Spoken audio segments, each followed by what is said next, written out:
လာကြိုက်တာနဲ့ဟိုတက်သွားမယ်ကြိုက်တာနဲ့တူတူနေမယ်ဆိုပြီးတော့ဟိုဒီငါ့ကိုချစ်လို့ရှိရင်ဗီဒီယိုရိုက်ကြမယ်ဆိုအမှတ်တရရိုက်ကြရတယ်လွယ်ကြတာပေါ့နော်မိန်းကလေးကအပေးလွယ်တဲ့အချိန်မှာယောက်ျားလေးကလည်းအယူလွယ်လိုက်တဲ့သဘောပေါ့နော်ကျွန်တော် Brian ကကြတော့ရင်တော့ကြုံခဲ့ပူတယ်ကျွန်တော်လည်းရိုက်ခဲ့ပူတယ်လေဟိုမိန်းကလေးဘက်ကနေပြန်ပြီးတော့ချင်းချောက်တာလည်းရှိတယ်ဒီငါ့ကိုဖြတ်မယ်ဒီငါ့ကိုဖြတ်တာနဲ့ဒီပုံတွေကတက်လာတော့မှဒီဗီဒီယိုတွေတက်လာတော့မှဆိုတော့သူ့ကိုချင်းချောက်တဲ့အချိန်မှာပြေးလို့မရအောင်သူနုံနေနေတာနေလာဆွဲထုတ်ပေးလိုက်တာဟာနေအဲ့လိုမျိုးသူကသက်ရောစီဆိုတဲ့ဟာနဲ့ကာကွယ်ပေးတာလှမ်းကဘေးကလူအနေနဲ့သူအသုံးချခံနေရပြီဆိုပြီးတော့လှမ်းကနေဆွဲထုတ်ပေးလိုက်တာ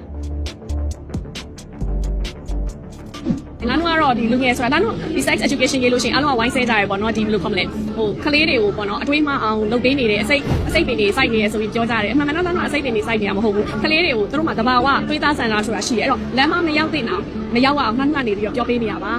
ပြောပြချင်တာကဆိုလို့ရှိရင်ဟိုတယ်မှာပဲတွေ့ရင်တွေ့မယ်ကားထဲမှာပဲတွေ့ရင်တွေ့မယ်အိမ်မှာလိုက်တွေ့ရင်တွေ့မယ်ဘယ်လိုပဲတွေ့အဲ့ဒီအချိန်မှာကိုယ့်ကိုချစ်လို့ရှိရင်ဗီဒီယိုရိုက်တာတွေခွင့်ပြုပါဆိုတော့မိန်းကလေးတွေအနေနဲ့ကသူတို့ခွင့်ပြုပေးခဲ့ကြတယ်ပေါ့နော်ဒါပေမဲ့ဒီယောက်ျားလေးဒီသူတို့ရဲ့ဖုန်းကိုတခြားလူကိုပေးသုံးနေဖြစ်ဖြစ် hack လုပ်ခံရတာပဲဖြစ်ဖြစ်သူကစိတ်ဆိုးလို့အရန်နှိမ့်ကြလုံးလို့ပဲဖြစ်ဖြစ်တင်လိုက်တဲ့အချိန်မှာအားလုံးခံရတယ်လူတွေကတင်ကြတာမိန်းကလေးပဲခံရတဲ့အချိန်ကစားမဟုတ်ဘူးဒီကောင်လေးကိုမွေးထားတယ်ဒီလိုစိတ်ဓာတ်နဲ့ရှိတဲ့ယောက်ျားကိုမွေးထားတယ်မိဘကအချက်ကွဲတာမိန်းကလေးကအချက်မကွဲသူချစ်တဲ့ယောက်ျားလေးကိုသူပြုစုပေးနေတာဘာမှမဖြစ်ဘူးဒီမိန်းကလေးအချက်ကွဲတာမဟုတ်ဘူးဒီလိုမျိုးစိတ်ဓာတ်အောက်တန်းကျပြီးတော့အရသာခံပြီးတော့ဖုန်းနဲ့ဗီဒီယိုရိုက်ထားတဲ့